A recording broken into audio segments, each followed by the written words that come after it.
예, 여러분 안녕하세요. 이제 2019년 연대기적 성경 통독 제16주, 오늘 우리가 읽을 곳은 사무엘하 11장부터 18장, 그리고 역대상 20장, 그리고 시편 이렇게 되겠습니다. 사무엘하 11장은 이제 다윗과 밧세바 이야기죠. 밧세바가 어떤 주도적인 역할을 했는지 아니면 일방적으로 당한 건지 정확하게 우리가 알 수가 없습니다. 여기 보면은 다른 요압을 위시한 다른 군인들은, 다른 부하들은 다 암몬의 족속과 싸우려고 랍바를 이제 포위하고 있는 그런 상황이었고요. 다윗은 이제 혼자 예루살렘에 머물다가 어느 날 저녁에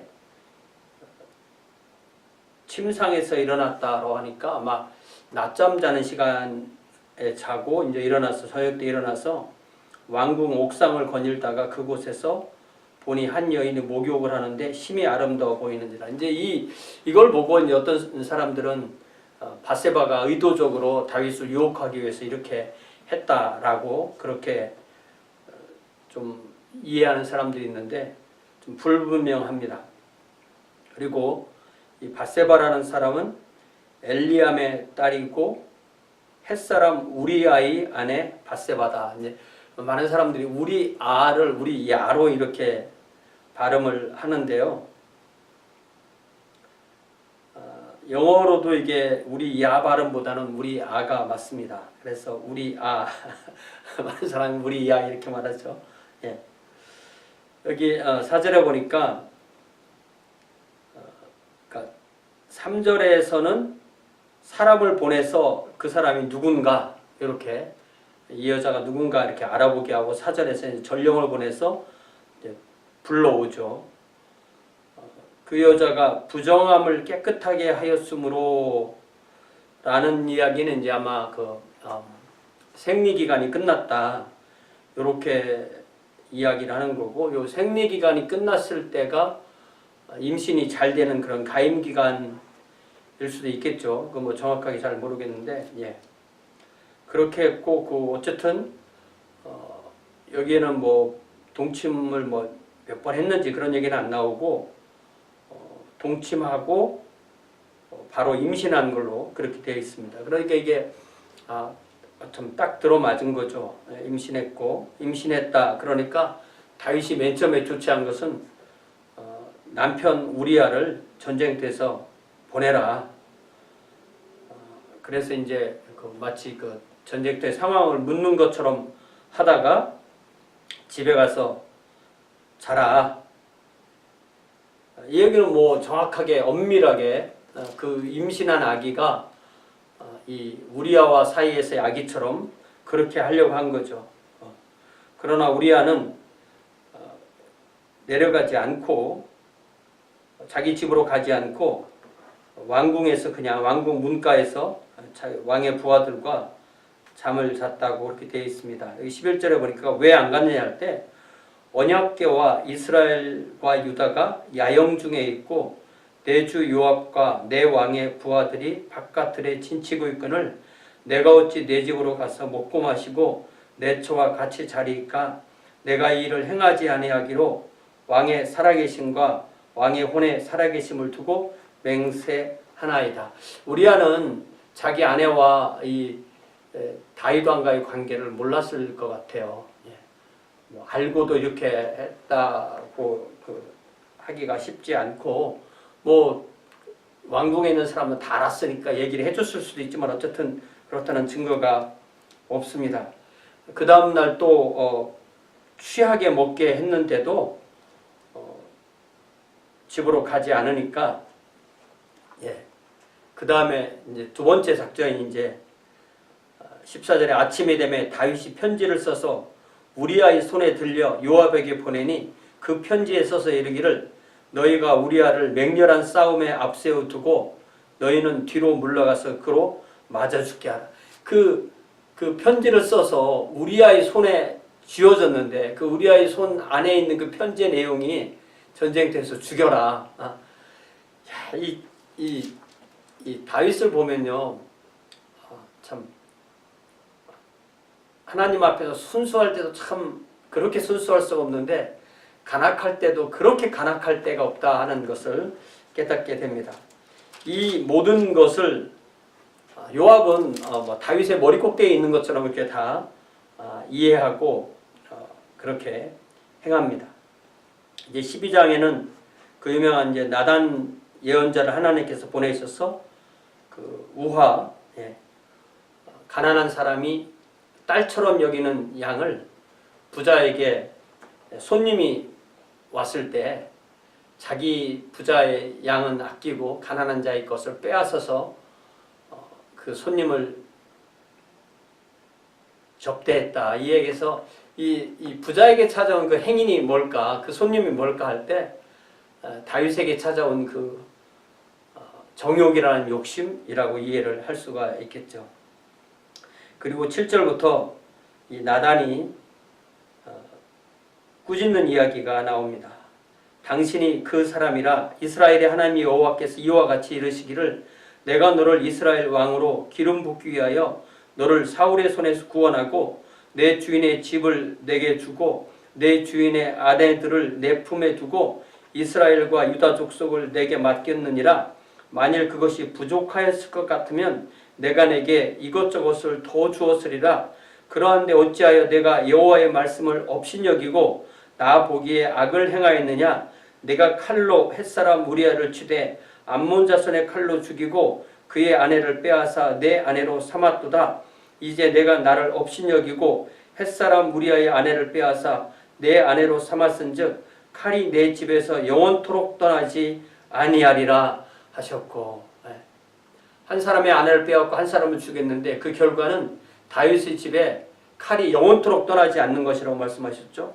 또 여호와께서 또 이와 같이 이르시기를 보라 내가 너와 내 집에 재앙을 일으키고 내가 내 앞에서 내 아내를 빼앗아 내 이웃들에게 주리니 그 사람들이 내 아내와 더불어 백주에 동침하리라. 요거를 NIV는 좀 더 그 문맥에 맞춰서 번역하기를 너와 가장 가까운 사람에게 주고 그가 그러니까 복수가 아니고 이웃도 아니고 너의 가장 가까운 사람에게 주고 그가 백주에 동침한다. 이렇게 번역을 했습니다. 너는 은밀히 행하였으나 나는 온 이스라엘 앞에서 백주의 일을 행하리라 하셨나이다니 다윗이 나단에게 이르되 내가 여호와께 죄를 범하였노라 하며 나단이 다윗에게 말하되 여호와께서 당신의 죄를 사하셨나니 당신이 죽지 아니하려니와 이 일로 말미암아 여호와의 원수가 크게 비방할 거리를 얻게 하였으니 당신이 낳은 아이가 반드시 죽으리이다. 여호와의 원수가 크게 비방할 거리를 얻게 하였다. 이게 참 무서운 말이죠. 우리가 주의 자녀로서 주님 앞에 여호와 말씀을 업신여기고 또 하나님을 업신여기고 죄를 범했을 때 이것이 여호와의 원수의 사탄이 여호와를 비방할 거리를 얻게 되는 그런 사실을 우리가 명심해야 되겠습니다. 이제 다윗과 밧세바 사이에서 태어난 아이가 죽는 이야기가 나오죠. 22절에 이르되 아이가 살았을 때 내가 금식하고 운 것은 혹시 여호와께서 나를 불쌍히 여기사 아이를 살려주실는지 누가 알까 생각함이거니와 지금은 죽었으니 내가 어찌 금식하랴. 내가 다시 돌아오게 할 수 있느냐. 나는 그에게로 가려니와 그는 내게로 돌아오지 아니하리라. 24절에 이제 다윗과 밧세바 사이에 솔로몬이 태어나고 나단이 그를 여디디아라고 그렇게 이름을 지었다고 되어 있는데 이게 앞에 이미 나와 있는 내용과 잘 비교를 해보면 이 솔로몬이 다윗과 밧세바의 네 번째 아들로 그렇게 나옵니다. 이걸 생각하면 성경이 이렇게 꼭 필요한 정보만 쓰지 다시 또 이 사이에 아들 셋 낳는 이야기를 쓰지 않습니다. 여기 사무엘 하 5장 14절에 보니까 예루살렘에서 그에게 난 자들의 이름은 삼무와 소밥, 나단, 솔로몬. 요 아이들이 역대기에서도 분명히 다 다윗과 밧세바의 자녀라고 그렇게 되어 있죠.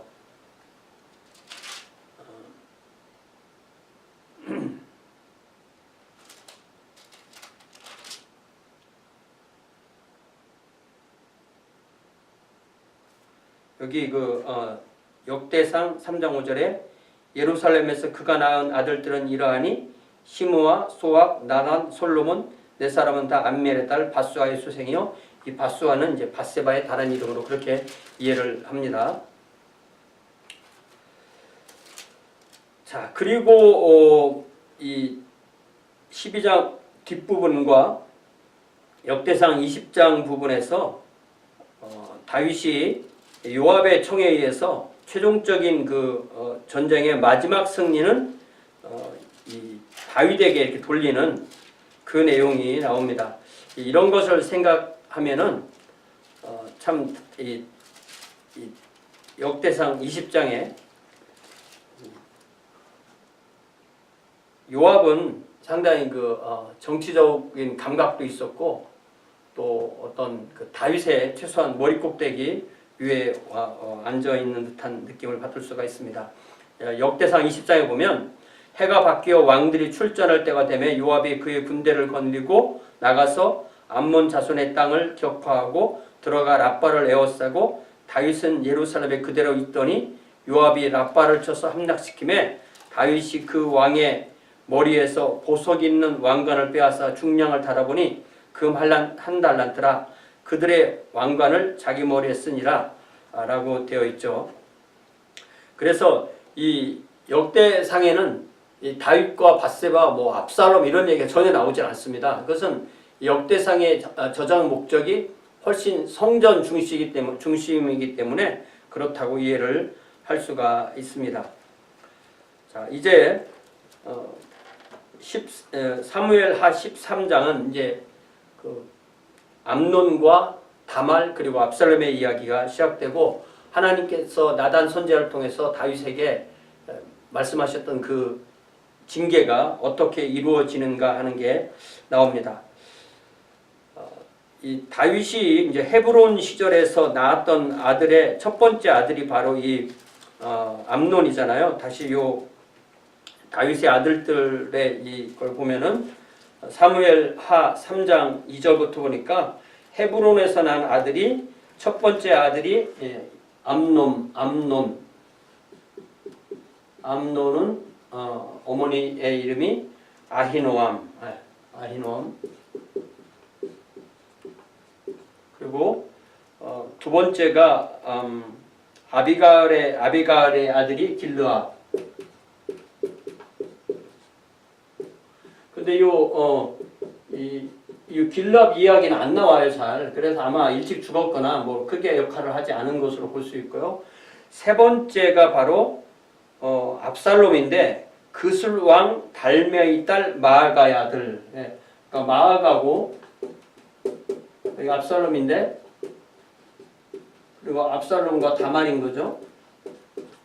근데 이 마아가가 이제 공주니까 이 압살롬은 아버지도 왕이고 자기 그 외가도 왕인 그런 왕과 사람이 되는 겁니다. 압살롬의 입장을 보면. 자, 그래서 여기 13장 1절에 보니까 이 후에 이 일이 있으니라 다윗의 아들 압살롬에게 아름다운 누이가 있으니 이름은 다말이라 다윗의 다른 아들 암논이 그를 사랑했다. 그러니까 암논은 처다들이고 다말은 어머니가 다른 그런 이복 누이인데 이 압살롬도 나중에 보면 굉장히 잘생겼다고 그랬잖아요. 미남이라고 했잖아요. 그러니까 이 당대에 예루살렘에서 가장 아름다웠던 여자, 가장 아름다웠던 남자가 바로 이 압살롬 남매라고 볼 수가 있습니다. 이래서 이제 상사병으로 울화가 나서 여기 2절에 보니까 그는 처녀이므로 어찌할 수 없는 줄을 알고 암논이 그의 누이 다말 때문에 울화로 말미암아 병이 되니라. 이때 이제 암논의 친구가 요나답인데 요나답은 다윗의 형인 시므의 아들이고 간교한 사람이었다. 그래서 그의 꾀대로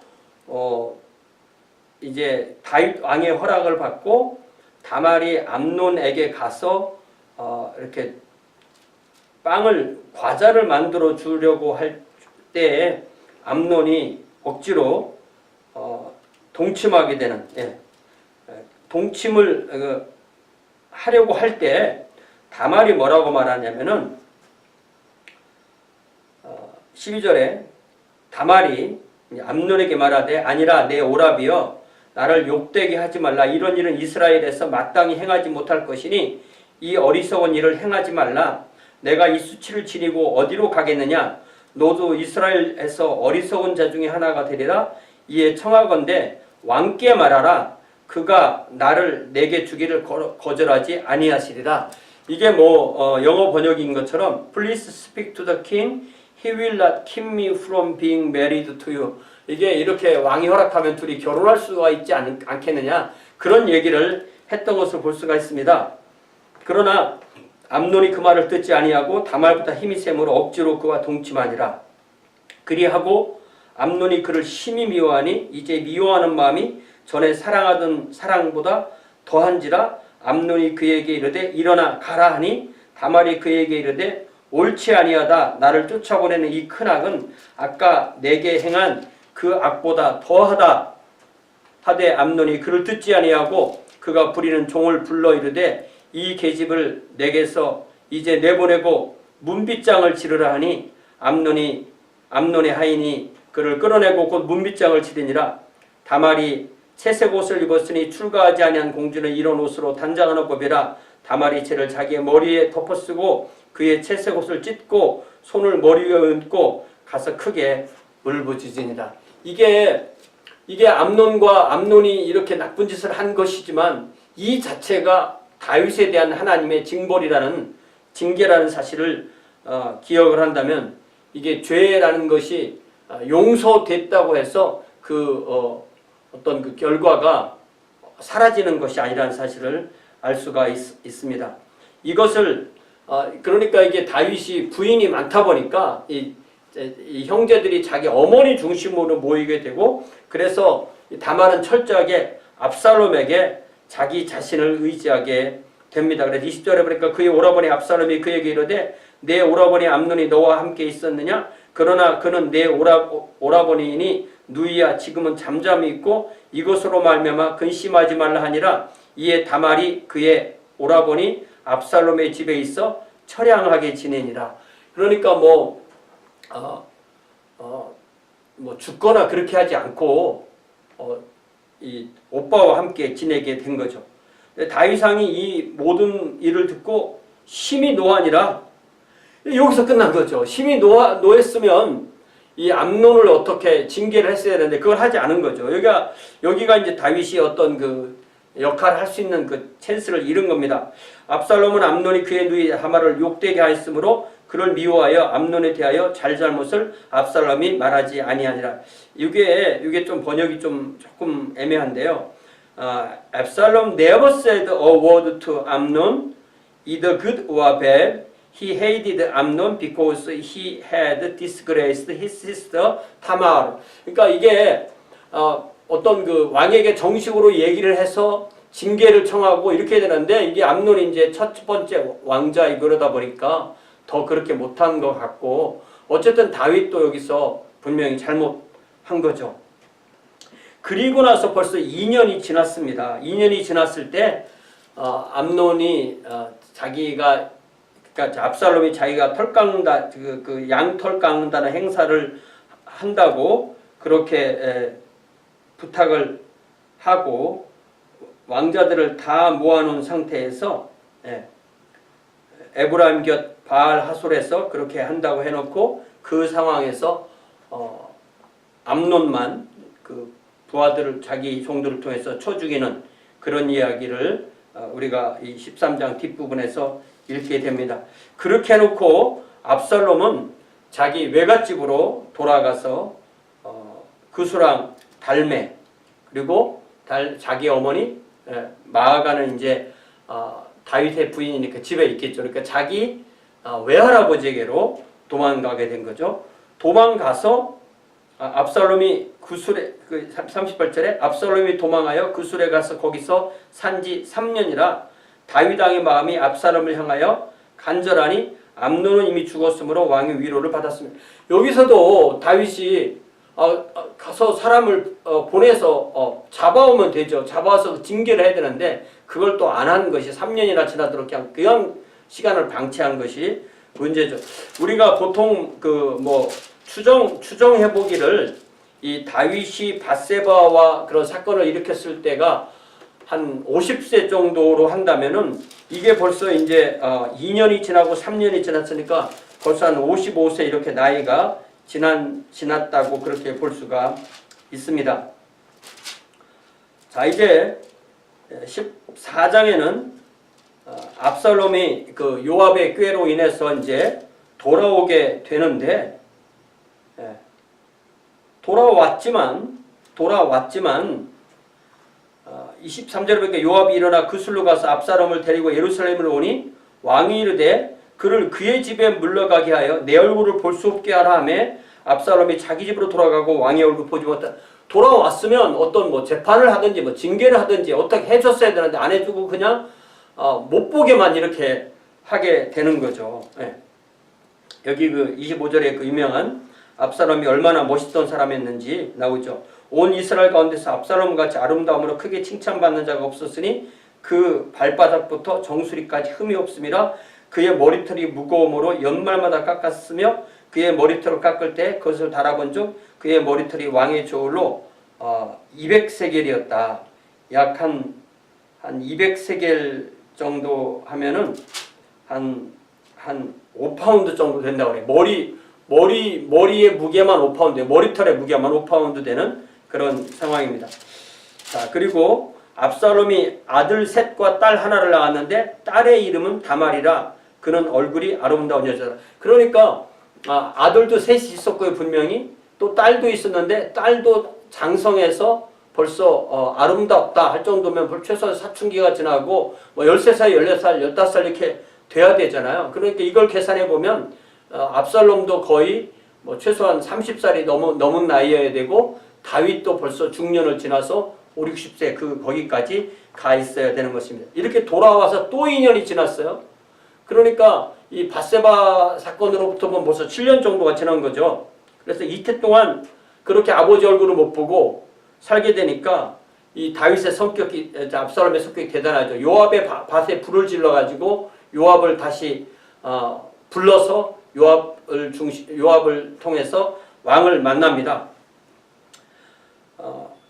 그래서 여기 그 32절에 보니까 압살롬이 요압에게 대답하되 내가 일찍이 사람을 내게 보내 너를 이리로 오라고 청한 것은 내가 너를 왕께 보내 아뢰게 하기를 어찌하여 내가 그 술에서 돌아오게 되었나이까. 이때까지 거기에 있는 것이 내가 나았으리다 하려 함이로라. 이제는 네가 나로 하여금 왕의 얼굴을 볼 수 있게 하라. 내가 만일 죄가 있으면 왕이 나를 죽이시는 것이 옳으니라 하는지라. 참 이게 죄가 당연히 있죠. 그런데 그 죄를 통해서 사형을 할 것인지 뭐 어쨌든 조치를 취해야 된다 이거죠. 예. 그래서 요압이 왕께 나아가서 그에게 아뢰되 왕이 압살롬을 부르니 그가 왕께 나아가 그 앞에서 얼굴을 땅에 대어 그에게 절하매 왕이 압살롬과 입을 맞추니라. 야, 이게 왕이 다윗이 적극적으로 화해를 하거나 뭐 징계를 하거나 이렇게 한 게 아니고 그냥 이게 어정쩡하게 이렇게 된 겁니다. 이랬을 때 압살롬이 자기 형 암논을 죽이고 길라하고 뭐 이렇게 큰 역할을 못한 것 같고 아니면 죽었을 수도 있고요. 그랬을 때 자기가 이제 그 다음 왕위 계승자니까 자기가 다윗을 죽이고 왕이 돼야 되겠다. 이런 그 계획을 세우게 되는 겁니다. 이렇게 보면 그 사무엘하 7장에서 하나님께서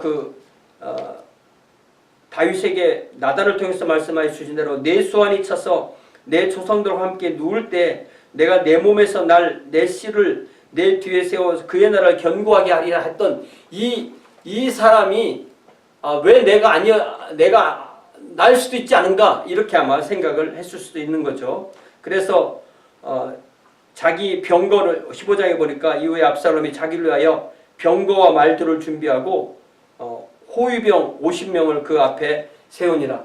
이 하나님께서 이 왕에게 말을 갖지 말라고 분명히 신명기 그 17장이죠. 신명기 17장에서 분명히 말씀하셨는데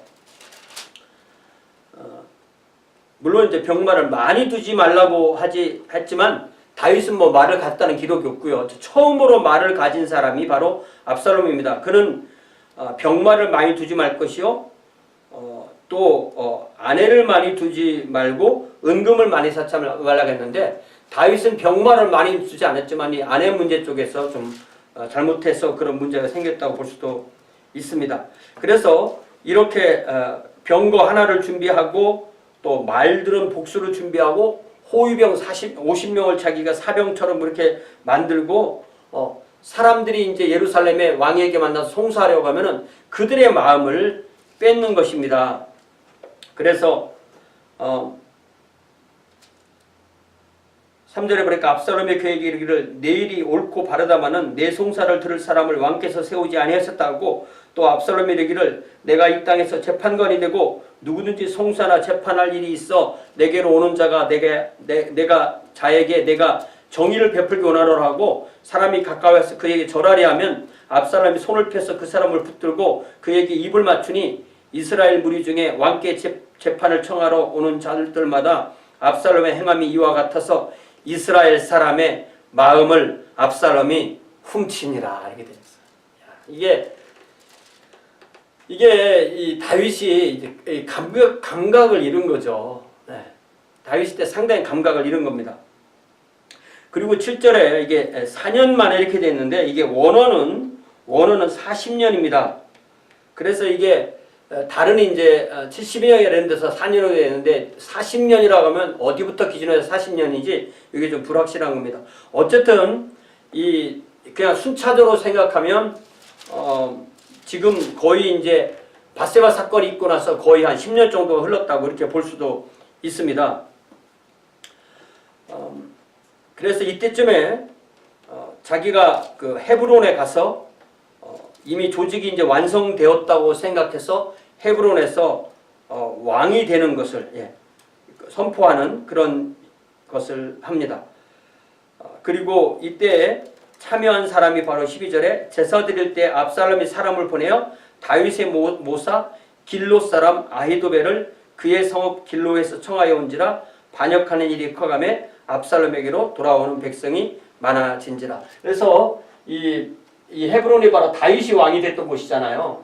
이곳으로 가서 여기서 왕이 되는 것입니다. 그러니까 압살롬이 그 왕궁에서 직접 아버지를 먼저 처단하거나 이렇게 해서는 자기 생명이 위험해지니까 이 압살롬 헤브론으로 먼저 가서 이곳에서 왕으로 되고 그 다음에 이제 다윗을 향해서 예루살렘으로 들어가는 그런 계획을 세운 겁니다. 이때 자기가 모사로 삼은 사람이 길로 사람, 길로는 예루살렘에서 불과 가까운 북쪽에 있는 그런 마을입니다. 이 소식을 들을 때 다윗은 최대한 사람들을 빼서 이 바후림을 거쳐서 요단강을 건너서 마하나임 쪽으로 도망가게 되는데 이때 후궁 10명만 남겨놓고 가게 됩니다.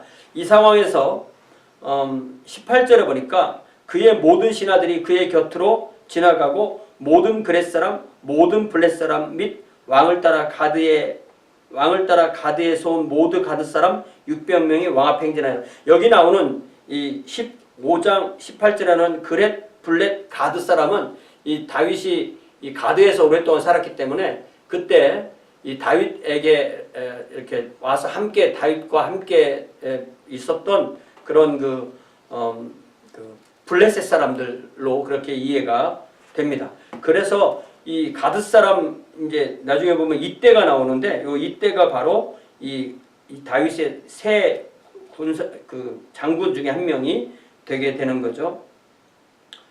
자, 그 이때에 관한 얘기 19절에 나오죠. 이때 왕이 가드 사람 이때에게 이르되 어찌하여 너도 우리와 함께 가느냐? 너는 쫓겨난 나그네니 돌아가서 왕과 함께 내 곳에 있으라. 그랬지만 이때는 다윗을 따라가기로 그렇게 말을 하고요.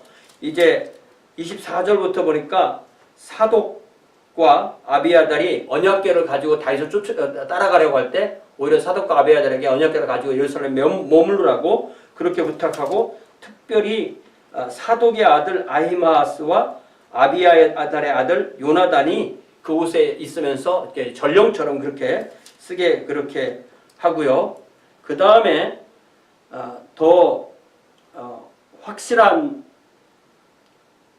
사람은 그 후세가 이제 다윗에게 함께하는 건데 여기 30절에 보니까 다윗이 감람 산길로 올라갈 때 그의 머리를 그가 가리고 맨발로 울며 가고 그와 함께 가는 모든 백성들도 각각 자기의 머리를 가리며 울고 올라가니라. 이게 다윗이 일종의 회개하는 모습을 보이는 것입니다. 어떤 사람이 다윗에게 알리되 압살롬과 함께 모반한 자들 가운데 아히도벨이 있나이다 하니 다윗이 이르되 여호와여 원하옵건대 아히도벨의 모략을 어리석게 하옵소서. 이렇게 하나님께 그 틈에 기도를 드리고요. 그러면서 아렉 사람 후세를 압살롬에게 보냅니다. 33절에 다윗이 그에게 이르되 내가 만일 나와 함께 나아가면 내게 누를 끼치리라. 그러나 내가 만일 성읍으로 돌아가서 압살롬에게 말하기를 왕이여 내가 왕의 종이니이다. 전에는 내가 왕의 아버지의 종이었더니 이제는 내가 왕의 종이니이다 하면 네가 나를 위하여 아히도벨의 모략을 피하게 되리라. 이렇게 해서 아히도벨을 다시 압살롬 밑으로 집어넣은 것이 다윗에게 결정적인 승인이 되게 되는 것입니다. 16장에는 시바가 그 무비보셋의 종인 시바가 와서 다윗에게 음식을 주면서 무비보셋을 모함하는 그런 이야기를 하게 됩니다. 무비보셋이 뭐라고 말을 했냐면 왕이 이르되 네 주인의 아들이 어디 다윗 왕이 이제 시바에게 말하는 거죠. 왕이 이르되 내 주인의 아들이 어디 있느냐 하니 시바가 왕께 아뢰되 예루살렘에 있는데 그가 말하기를 이스라엘 족속이 오늘 내 아버지의 나라를 내게 돌리리라 하나이다 하는지라. 그러니까 이게 다윗도 급하니까 그 말만 듣고 왕이 시바에게 이르되 무비보셋에게 있는 것이 다 내 것이니라 하니라. 시바가 이르되 내가 저러나이다. 내 주 왕이여 내가 왕 앞에서 은혜를 입게 하옵소서. 요 틈에 이 시바는 무비보셋을 모함하고 다윗의 마음을 또 훔치게 되는 거고요.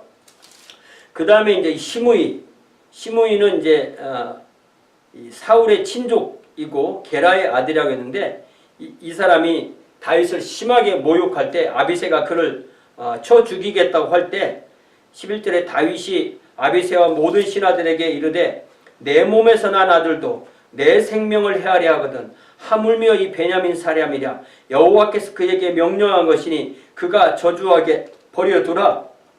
혹시 여호와께서 나의 원통함을 감찰하시리니 오늘 그 저주 때문에 여호와께서 손으로 내게 갚아주시리라. 이게 우리가 욕을 먹어도 때로 욕을 먹어도 그것이 우리에게 합당한 것이 아니면 우리에게 그런 일이 생길 수가 없으니까 오히려 그로 인하여 하나님의 은혜를 받는다는 이 다윗의 이 자세가 아주 유명하게 많이 알려지게 되는 거죠. 자, 그래서 이제 후세는 압살롬에게 들어가는데 이 후세가 얼마나 이 연기를 잘하느냐면 15절에 압살롬과 모든 이스라엘 백성들이 예루살렘에 이르고 아히도벨도 그와 함께 이른지라. 다윗의 친구 아렉 사람 후세가 압살롬에게 나아갈 때에 그에게 말하기를 왕이여 만세하니 압살롬이 후세에게 이르되 이것이 내가 친구를 후대하는 것이냐. 여기서 친구는 이제 다윗을 말하는 거죠. 내가 어찌하여 너의 친구 다윗과 함께 가지 아니하였느냐 하니 후세가 압살롬에게 이르되 그렇지 아니하니이다. 내가 여호와와 그 백성 모든 이스라엘의 택한 자에게 속하여 그와 함께 있을 것이니다. 그러니까 이제 하나님께서 다윗을 버리고 압살롬을 선택했기 때문에 압살롬과 함께 있겠습니다라고 이렇게 말하는 거죠. 또 내가 이제 누구를 섬기리이까 그의 아들이 아니니까 내가 전에 왕의 아버지를 섬긴 것 같이 왕을 섬기리이다 하니라. 이게 이러니까 이게 이 간첩하기가 얼마나 힘든 거예요. 간첩하려면 자기의 마음을 완전히 바꾸고 뒤집어야 되는 거죠.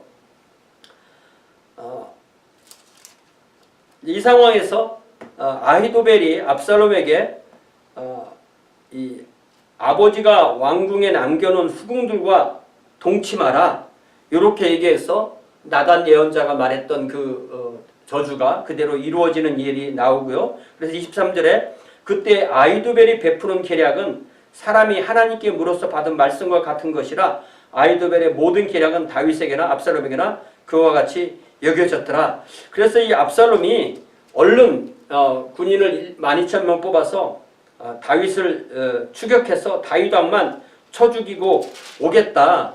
이런 말을 이제 했는데 이 상황에서 그 후세의 계획은 달랐죠. 자, 우리가 여기서 이제 많은 사람들이 궁금해하는 도대체 아히도벨은 왜 이렇게 압살롬 편에 서서 이 다윗을 죽이려고 하는 것에 그 모든 그 자기의 그 운명을 걸었을까, 생애를 걸었을까라고 할 때 많은 사람들이 그 증거로 생각하는 것이 사무엘하 23장 34절에 마아가 사람의 손자 아하스베의 아들 엘리벨렛과 길롯 사람 아히도벨의 아들 엘리암 요 이야기를 합니다. 그래서 아히도벨이 길롯 사람이고 요 사람 아들이 엘리암이고 엘리암의 딸이 밧세바고 그래서 이 아히도벨의 손녀가 밧세바다 이렇게 생각을 하는데요. 이게 좀 증거가 불분명합니다. 이렇게 말하기가 그렇게 쉽지 않아요. 왜냐하면은 이 밧세바를 맨 처음에 얘기를 할 때 밧세바를 소개할 때 다시 11장 3절에 다윗이 사람을 보내 그 여인을 알아보게 하였더니 그가 아뢰되 그는 엘리암의 딸이요 햇사람 우리아의 아내 밧세바가 아니니까 그냥 엘리암 이게 여기서 그냥 딱 길롯 사람 엘리암이라든지 뭐 아히도벨의 아들 엘리암이라 이렇게 말했으면 좀 분명한데 그것이 좀 불확실하기 때문에 이게 이럴 가능성도 있지만 반드시 이것으로만 이것만이 맞다라고 그렇게 주장하기는 좀 근거가 빈약하다는 사실을 우리는 반드시 생각을 좀 해봐야 됩니다. 왜냐하면 우리는 성경이 말하는 데까지만 말을 하고 성경이 말하지 않는 것은 말하지 않는 것이 안전합니다. 이 후세의 계략은 아주 그 허장성세가 가득한 말이에요. 네. 뭐 예를 들자면 지금은 왕은 영웅이니까 깊이 숨었고 만약에 가다가 이 압살롬 측이 군인들이 죽으면 이제 전세가 뒤집어지니까 그렇게 하지 말고 우리가 전열을 정비해서 이제 왕이 어느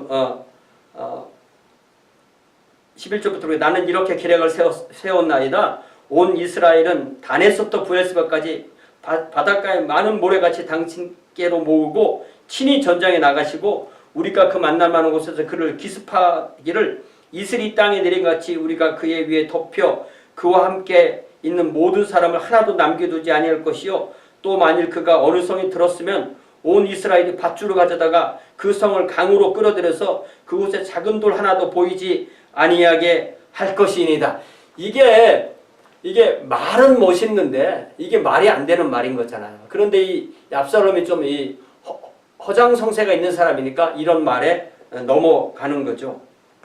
압살롬과 온 이스라엘 사람들이 이르되 아렉 사람 후세의 계략은 아히도벨의 계략보다 더 낫다 하니 이는 여호와께서 압살롬에게 화를 내리려 하사 아히도벨의 좋은 계략을 물리치라고 명령하셨습니다. 네. 그래놓고 후세는 이 전령들을 보내서 다윗을 빨리 요단강 건너라고 그렇게 말해서 다윗이 마하나임까지 피신하게 되고요. 여기 23절에 보니까 아히도벨이 자기 계략이 시행되지 못함을 보고 나귀의 안장을 지우고 일어나 고향으로 돌아가 자기 집에 이르러 집을 정리하고 스스로 목매어 죽음에 그의 조상의 묘에 장사되니라. 이게 성경에 구체적으로 스스로 생명을 끊은 그런 구체적인 예가 여기 구약성경에 나오게 되는 겁니다. 자, 여기 이 25절에 보면은 압살롬이 아마사로 요압을 대신하여 군지휘관을 삼으니라. 아마사는 이스라엘 사람 아들이라 하는 자의 아들이라 아드라라 하는 자의 아들이라. 아드라는 나하스의 딸 아비갈과 동침하여 그를 낳았으며 아비갈은 요압의 어머니 수르야의 동생이더라. 그래서 여기 보면은 이 수르야가 다윗과 이복이라고 말하는 사람들이 있는데 이 분명히 아비갈은 이복이 맞습니다. 그러나 수르야는 이복이라는 증거가 없어요. 그래서 여기서 수르야도 역시 그냥 우리가 잘 모른다 내지는 다윗과 나이가 엄청 차이가 많이 나는 그런 누나다. 왜냐하면은 이 다윗 이 수르의 세 아들 요압과 아비새와 아사엘이 다윗이 전쟁할 때 함께 했던 사람들이니까 그렇게 이해하는 게 맞겠습니다. 자, 이때 라빠에서도 다윗을 도우러 왔고요. 나하스의 아들 소비와 이 나하스가 라빠의 왕이니까 동일인인지 아닌지 좀 불확실하고요. 그 다음에 로데발 사람 암미엘의 아들 마길, 로데발에서 마길이 왔고요. 그 다음에 로굴림 길앗 사람 바르실레가 이렇게 다윗을 도우러 왔는데, 그들이 가지고 온 이것이 얼마나 상세하게 여기 기록되어 있냐면 침상, 대야, 질그릇, 밀, 보리, 밀가루, 볶은 곡식, 콩, 팥, 볶은 녹두, 꿀, 버터, 양과 치즈를 가져다가 백성과 그와 함께한 백성에게 먹게 하였으니 이는 그들 생각에 백성이 들에서 시장하고 곤하고 목마르겠다. 그러니까 이게 참 대단한 다윗이 평소에 얼마나 신임을 얻었는가라는 사실을 알 수가 있죠. 자, 이제 다윗이 이제 전열을 정비하고 군사를 셋으로 나누는데 요압, 아비새, 이때는 사람이 가드 사람이고 블레셋 사람인데 이 다윗에게 와서 이렇게 한쪽을 3분의 1의 군사를 맡았을 정도면 얼마나 큰 신임을 얻었나를 보면 알 수가 있습니다. 다윗은 그러면서 5절에 보니까 왕이 요압과 아비새와 이때에게 명령하여 이르되 나를 위하여 젊은 압살롬을 너그러이 대우하라. 이렇게 했죠. 그래서 그들이 에브라임 수풀에서 싸웠다고 할 때 제가 가지고 있는 지도에서는 이쪽은 그 므낫세 지역이고 에브라임 지역이 이쪽인데 에브라임 수풀을 이쪽으로 이렇게 그렸더라고요. 그래서 아마 이 요단강 이 서쪽도 에브라임 수풀이라고 이렇게 불렸나 보다, 이렇게 이해를 하고 있습니다. 혹시 여러분들이 이걸 보고 이 사무엘하 18장 6절에 에브라임 수풀이 정확하게 어딘지 혹시 아시는 분 있으면 알려주시기 바랍니다.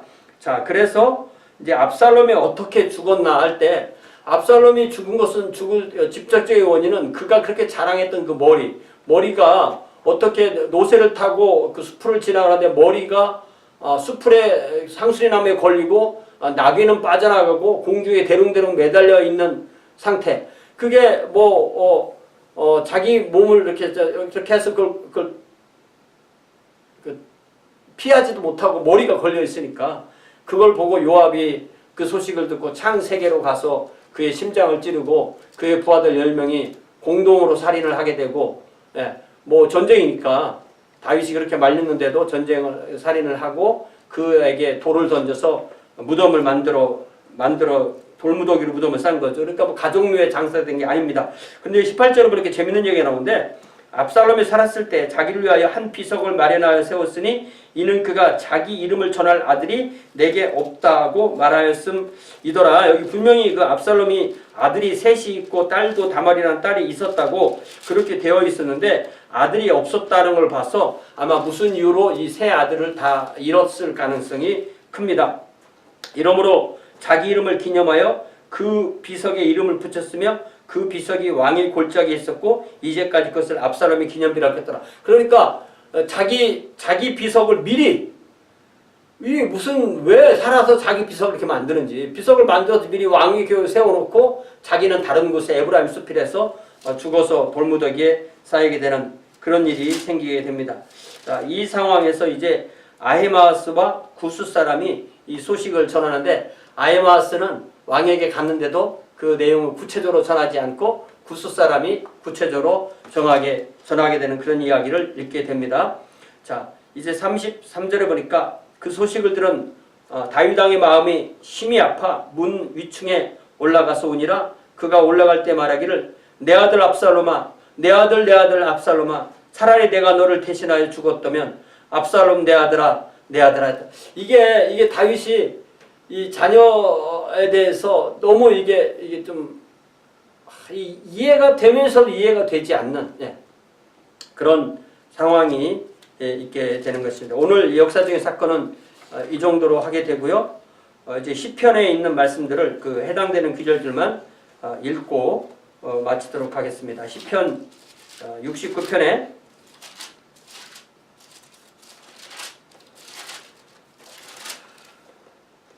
오직 나는 가난하고 슬프오니 29절에 하나님이여 주의 구원으로 나를 높이소서. 내가 노래로 하나님의 이름을 찬송하며 감사함으로 하나님을 위대하시다 하리니 이것이 소 곧 뿔과 굽에 있는 황소를 드림보다 여호와를 더욱 기쁘시게 함이 될 것이라.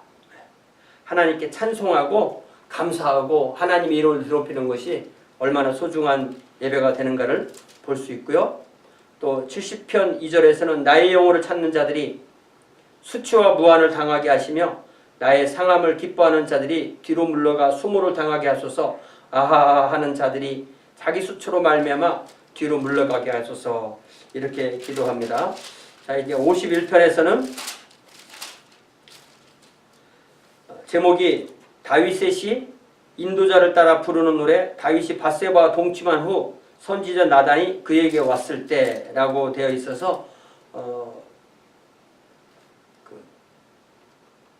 나단에게 지적받고 이제 회개하면서 쓴 시라고 할 수 있죠. 10절에 여호와여 내 속에 정한 마음을 창조하시고 내 안에 정직한 영을 새롭게 하소서. 나를 주 앞에서 쫓아내지 마시며 주의 성령을 내게서 거두지 마소서. 주의 구원의 즐거움을 내게 회복시켜 주시고 자원하는 심령을 주사 나를 붙드소서. 그리하면 내가 범죄자에게 주의 도를 가르치리니 죄인들이 주께 돌아오리이다 라고 되어 있고요.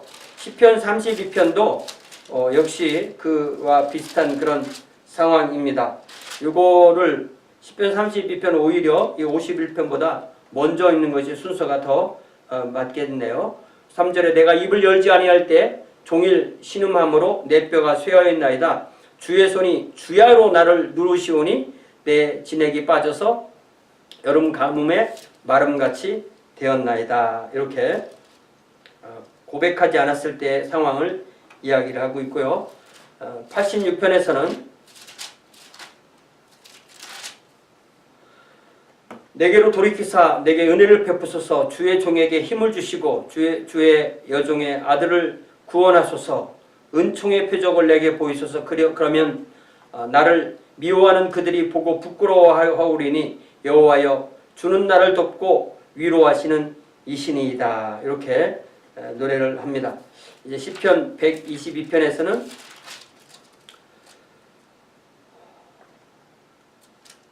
여호와 우리 하나님의 집을 위하여 내가 너를 위하여, 너는 예루살렘이죠. 예루살렘을 위하여 복을 구하리로다. 이렇게 노래하고요.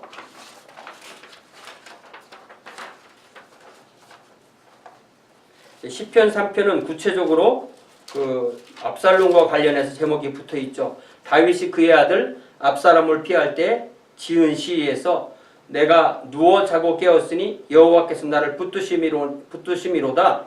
천만인이 나를 에워싸 진친자 하여도 나는 두려워하지 아니하리이다. 여호와 일어나소서. 나의 하나님이여 나를 구원하소서. 주께서 나의 모든 원수의 뺨을 치시고 악인의 일을 꺾으셨나이다.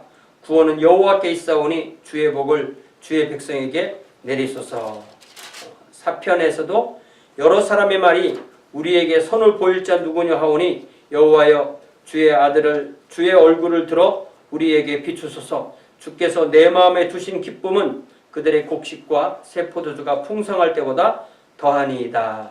이렇게 찬양하고요. 시편 12편에서는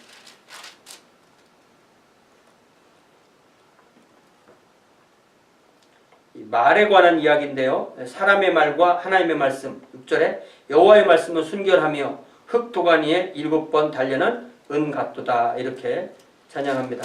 시편 13편에서는 나는 오직 5절에 나는 오직 주의 사랑을 의지하였사오니 나의 마음은 주의 구원을 기뻐하리이다. 이렇게 찬양하고요. 시편 28편에서는